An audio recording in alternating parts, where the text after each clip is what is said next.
इस वीडियो में सबसे पहले हम यहाँ एक सिस्टम बना लेते हैं, जैसा कि हम पिछली वीडियोस में बनाते आ रहे हैं। हमारे पास एक कनस्तर है जिसमें कुछ ज़रात मौजूद हैं, एक पिस्टन है, उसके ऊपर कुछ छोटे पत्थर, और इस सिस्टम का दबाव बराबर है P1 के, हुजम या वॉल्यूम बराबर है V1 के, और दर्जा हरारत बराबर है T1 के। और ये मैं इसलिए बता सकता हूँ क्योंकि ये सिस्टम तवाज़ुन या इक्विलिब्रियम में है।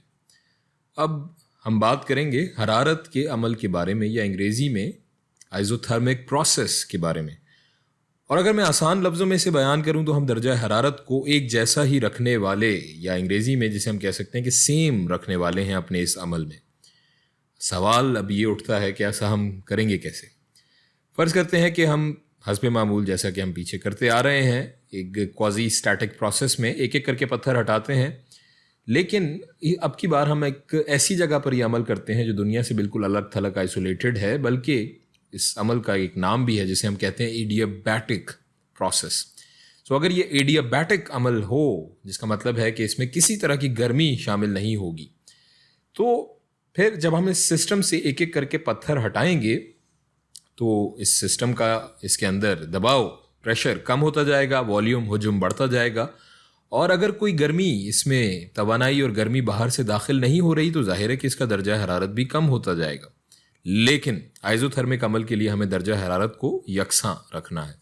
तो ऐसा करने के लिए हम अपने सिस्टम को एक एक्सटर्नल एनर्जी रेजर्वॉयर के साथ जोड़ देंगे, और ऐसा करने से हमारे सिस्टम को इस एक्सटर्नल रेजर्वॉयर, हीट रेजर्वॉयर या इस गर्मी के ज़ख़ीरे से इसको गर्मी मिलती रहेगी और इसका दर्जा हरारत कम नहीं होगा।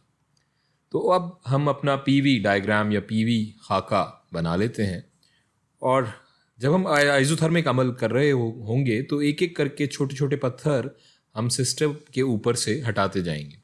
सो हम इस पहली स्टेट से इस दूसरी स्टेट पर आ जाएंगे। अब चूंकि दर्जा हरारत मुस्तकिल है और कम नहीं हो रहा है, सो हम एक स्टेट से दूसरी की जानिब जैसे जाएंगे तो इस ग्राफ को हम आइज़ोथर्म कहते हैं। और ये रास्ता यहाँ से यहाँ तक का, ये कुछ जो हमें नज़र आ रहा है, ये एक हाइपरबोला की शक्ल है। सो अब कामिल गैस या आइडियल गैस का फॉर्मूला हम लिख लेते हैं। PV is equal to nRT, और हम जानते हैं कि R फार्मूला का कांस्टेंट है। अब यहाँ ना दर्जा हरारत बदल रहा है, ना ही ज़र्रात की मकदार, तो हम फ़र्ज़ कर सकते हैं कि PV ये एक कांस्टेंट ही के बराबर है। ये पूरी जो चीज़ है, ये सब भी चूँकि कांस्टेंट है, तो ये पूरा PV इज़ इक्वल टू, और इस कांस्टेंट को हम लिख लेते हैं K।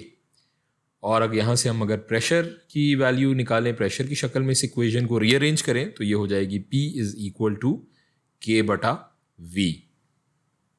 अब हम बात करते हैं उस काम की, वर्क डन की, जो इस सिस्टम पर हुआ एक स्टेट से दूसरी स्टेट के दरमियान। अगर हमें काम की वैल्यू या वर्क डन की वैल्यू निकालनी है तो हम पिछली वीडियोस में देख चुके हैं कि इस ग्राफ के नीचे का जो रकबा है, एरिया अंडर द कर्व, ये अगर हम मालूम कर लें तो यही हमारा वर्क डन है। यहाँ हम ये कैलकुलस की मदद से भी निकाल सकते हैं।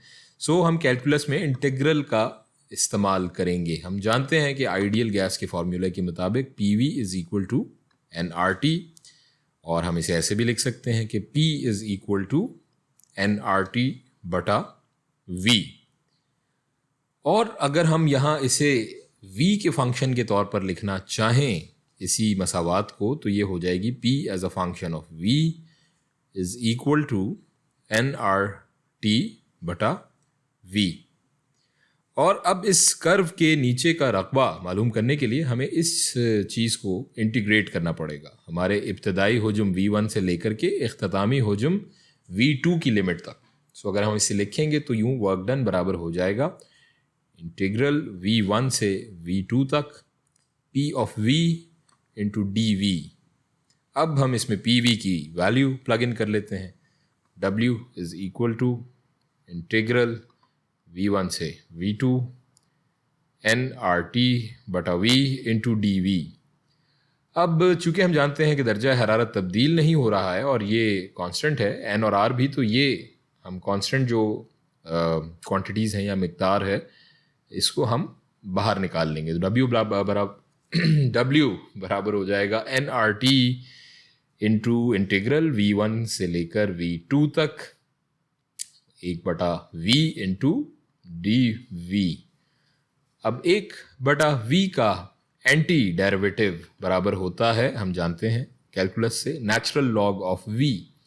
तो अब इसे हम मज़ीद आगे सिंप्लीफाई करें या एक्सपैंड करें तो W बराबर हो जाएगा is equals to nRT into ln of V, और ये लिमिट हो जाएगी V1 से V2।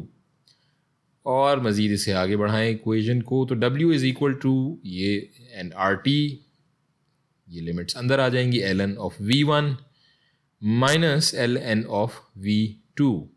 और लॉगरिथम से हम जानते हैं कि ln V1 minus ln V2 को हम इस तरह भी लिख सकते हैं, W is equal to nRT, ये डिवीजन की फॉर्म में आ जाएगा, ln V1 बटा V2। अगर हमें इब्तदाई और इख्तितामी हुज्म की वैल्यूज़ मालूम हों तो हम आराम से इस आइज़ोथर्मिक प्रोसेस में कितना काम हुआ इसका पता लगा सकते हैं इस फॉर्मूले की मदद से।